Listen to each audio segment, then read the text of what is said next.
Friends, मैं doctor Sanjeet. मेरे साथ हैं ये अक्षय भैया। अक्षय भैया बलिया जिला से बिलोंग करते हैं।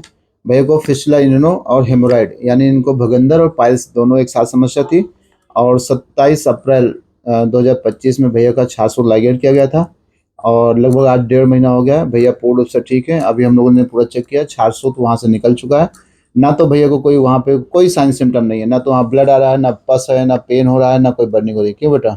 कुछ नहीं। थोड़ा सा बताएंगे बेटा अपने बारे में, क्या दिक्कत थी आपको? हमको तो बहुत दर्द था। हाँ। ब्लड नहीं आया था, पाइल्स था। हाँ। अपस्टूला हो गया हाँ। था। उसके बाद से यहाँ पर आए तो सावधान हुआ। मतलब बहुत दर्द करता था। 1-2 दिन के बाद से हमको मतलब लाइटिंग करने के बाद से एकदम अच्छा महसूस होने लगा।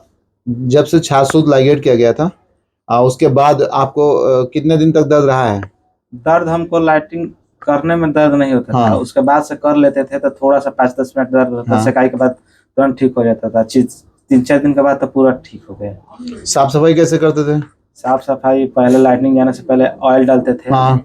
उसके बाद से लाइटिंग करने के बाद से सेकाई करके फिर से ऑयल डालकर क्रीम लगा लेते थे। बस इतना ही। उसके बाद से दिन में जो काम करना है करते रहे। अगर जैसे हम लोग साफ सफाई करते थे, घर पे कौन करता था साफ सफाई? साफ सफाई तो पहले अपने से सेकाई उकाई कर लेते थे। हाँ। तो किस दिन जैसे मेरी वाइफ नहीं रहती थी तो अपने से डालते थे, नहीं तो वही डाल देते थे। बिल्कुल। उसका देखिए, सबसे जरूरी है कि आपकी साफ सफाई। जैसे भैया को पाइल्स था, फिस्टुला था, 400 लाइगेट किया गया। धागा कितने दिन में निकल गया था? 400 धागा हमारा तो 7 दिन में निकल गया था। इनका 7 दिन में निकल गया था, क्योंकि इनका जो हेमोराइड था वो सॉरी ये बहुत छोटा सा पाइल्स था और बहुत छोटा सा हेमोराइड था। ग्रेड 1 का इंटरमिटेंट फिस्टुला था, तो इसलिए बहुत जल्दी निकल गया था। और साफ सफाई का ज़्यादा जरूरी है। अगर फिस्टुला हो, पाइल्स हो या फिशर हो, आप ऑपरेशन कहीं भी कराएं, किसी भी विधि से कराएं और किसी भी डॉक्टर से कराएं, बस आपको ध्यान रखना है साफ सफाई का। सुबह लैट्रिन जाने से पहले ऑयलिंग करनी है। जैसे हम लोग स्पेशली यूज करते हैं इस तरह का डिवाइस का। इसमें देखिए जो ओपनिंग होती है वो यहाँ से होती है। जब ये लैट्रिन रास्ते में हम इसको अंदर डालते हैं तो इससे चोट नहीं लगती है। कई बार आपने देखा होगा कुछ पाइप होती है जिसमें बाहर की तरफ ओपनिंग होती है, उससे चोट लग जाती है। तो इसमें जैसे हम लोग ऑयल क्या होता है, जैसे पाइलोवांस ऑयल है, मान लेते हैं, इसी तरह से यूज करते हैं। यही तरीका है। जैसे ये पाइलोवांस ऑयल है, हमने क्या किया, इसमें ऑयल भरा और सुबह लैट्रिन जाने से पहले हमने ऑयलिंग कर दी। तो जब हमने इसको तेल अंदर डाल दिया तो जो हमारी गुदा मार्ग होती है, जैसे आप यहाँ पे देख सकते हैं, जो ये गुदा मार्ग होती है, जब ये पाइप अंदर जाती है तो गुदा मार्ग को पूरा लुब्रिकेट कर देती है। तो जो मल होता है वो हमारा आसानी से हमारे शरीर से बाहर फिसलते हुए बाहर आ जाता है। तो इससे क्या होता है, चोट नहीं लगती है। श्रवण, तो इसमें क्या होता है कि थोड़ा सा ऑयलिंग करने से गुदा मार्ग चिपचिपी हो जाती है, तो लैट्रिन आसानी से बाहर आ जाती है। तो ये एक फ़ायदा ये इससे हो जाता है। तो और ये क्या है, ये मेडिकेटेड ऑयल है। तो इसमें जो दवाइयाँ होती हैं, जो हमारे मलद्वार के गुदा मार्ग के अंदर जो कट होता है या घाव होता है, वो धीरे धीरे हील होने लगता है। एक फ़ायदा ये होगा। सुबह जब लैट्रिन से आते हैं तो हल्के गुनगुने पानी में बैठ के सिकाई करिए। सिकाई करने से क्या फ़ायदा होता है, इसमें हमने लगभग दोनों के फ़ायदे लिख दिए हैं, एक बार आप पढ़ सकते हैं कि सिकाई करने से, ऑयलिंग करने से क्या क्या फ़ायदे होते हैं, आप एक बार पढ़ लीजिए।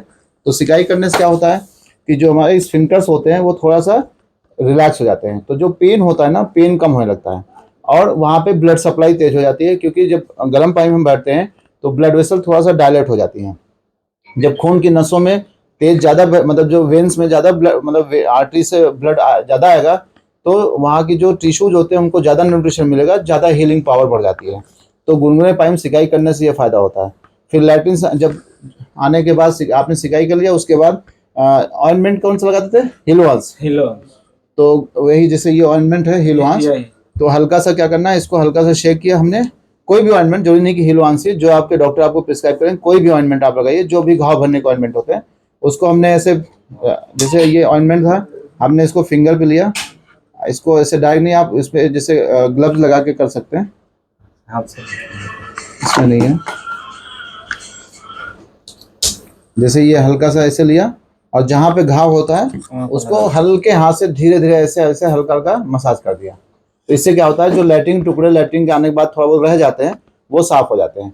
तो इससे क्या होता है कि हमारा जो घाव होता है वो साफ हो जाता है, जो लैट्रिन टुकड़े होते हैं वहाँ से हट जाते हैं, तो हीलिंग बहुत तेज हो जाती है।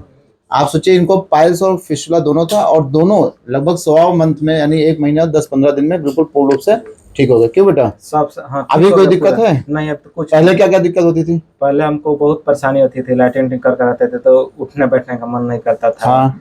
चलते फिरते थे तो परेशानी होता था, और कभी सो जाते थे तो और परेशानी रहता, सोने में तो सबसे ज्यादा। अब बाथरूम तुम करने जाते थे तो टॉयलेट भी अच्छे, दर्द के टॉयलेट भी नहीं होता था अच्छे से। अभी कोई दिक्कत है बच्चों? अब तो कुछ नहीं दिक्कत है। सबसे अच्छा इसमें काम करना है वो ऑयल डालना, सर सफाई करना। वही है, जितना ज्यादा आप साफ सफाई ध्यान रखोगे उतना जल्दी आप ठीक हो जाओगे।